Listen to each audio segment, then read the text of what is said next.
उसी लिए चलते हैं राजस्थान के जयपुर के एसएमएस स्टेडियम, जहां पर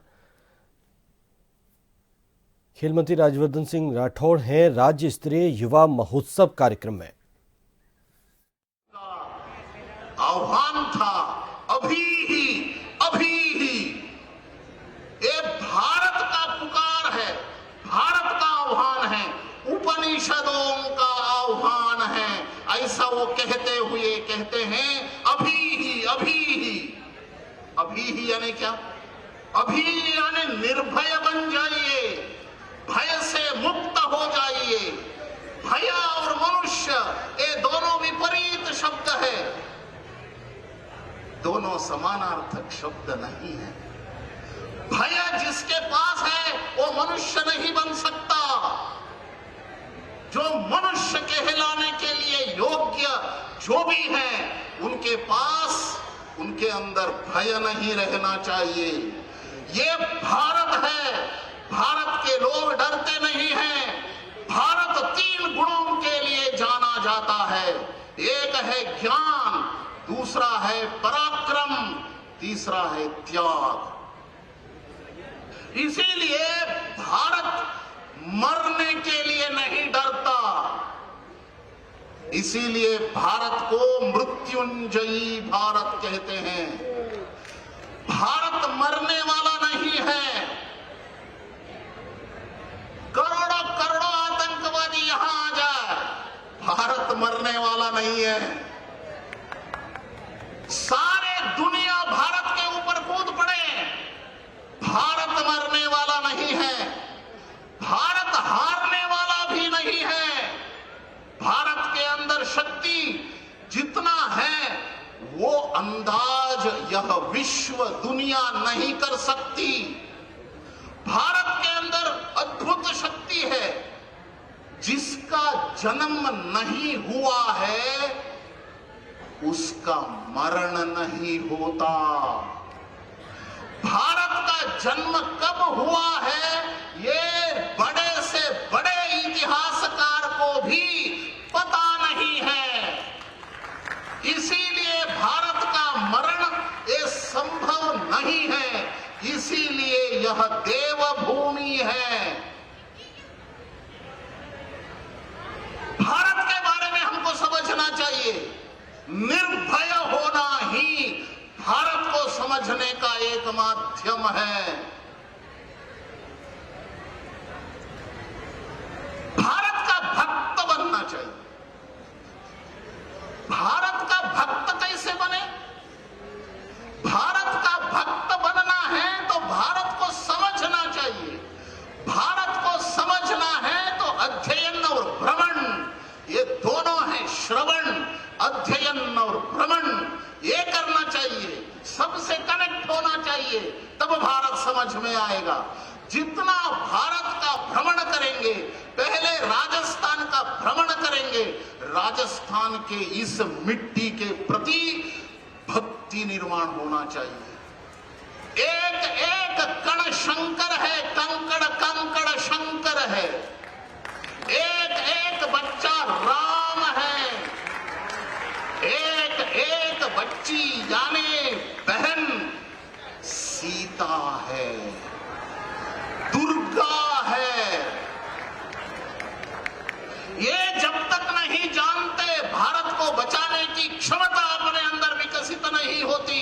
इसीलिए भारत को विश्व गुरु बनाना है तो भारत के भक्त बनना है।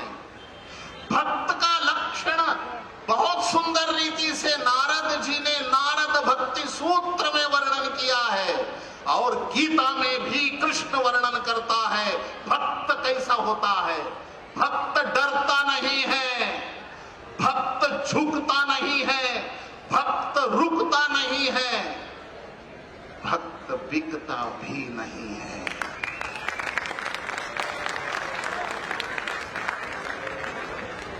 इसीलिए भारत के भक्त बनना ही भारत को विश्व गुरु बनाने का एकमात्र उपाय है। भाई और बहनों, 3 शब्द है। एक है देह, दूसरा है देश, तीसरा है देश।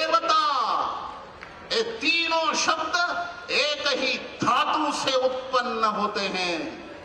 दो वाक्य में इन तीनों शब्दों का उपयोग करते हुए आपके सामने रखता हूं।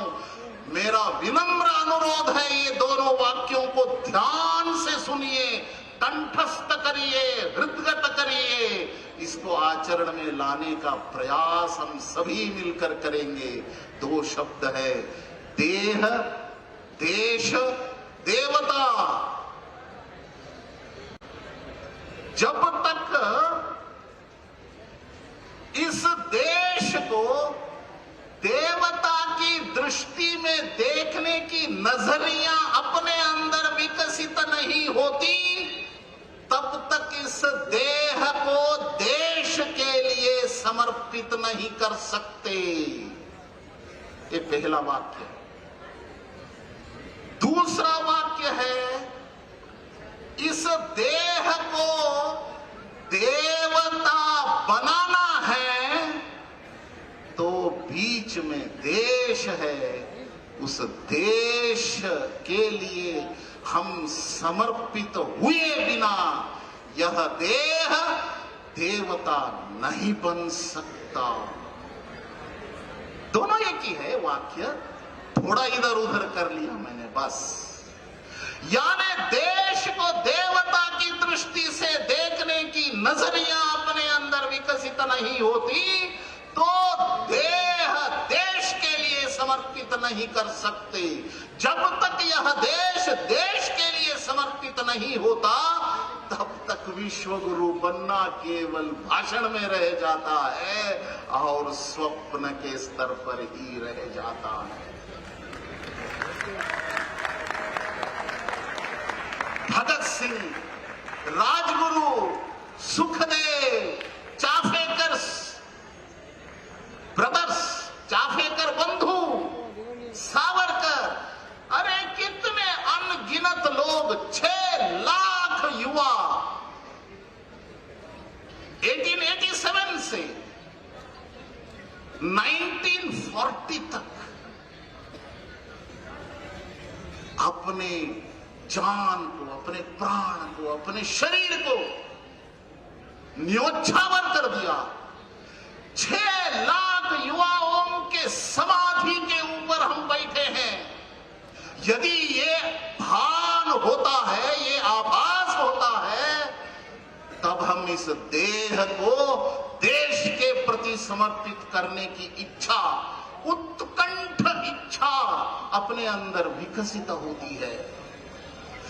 भाइयों बहनों, जिनके समर्पण के कारण, जिनके बलिदान के कारण 6 लाख से भी अधिक कई देशों की आबादी, जितने लोग अपने स्वाधीनता संग्राम में बलिदान किया, उतनी आबादी बहुत सारे देशों का भी नहीं है।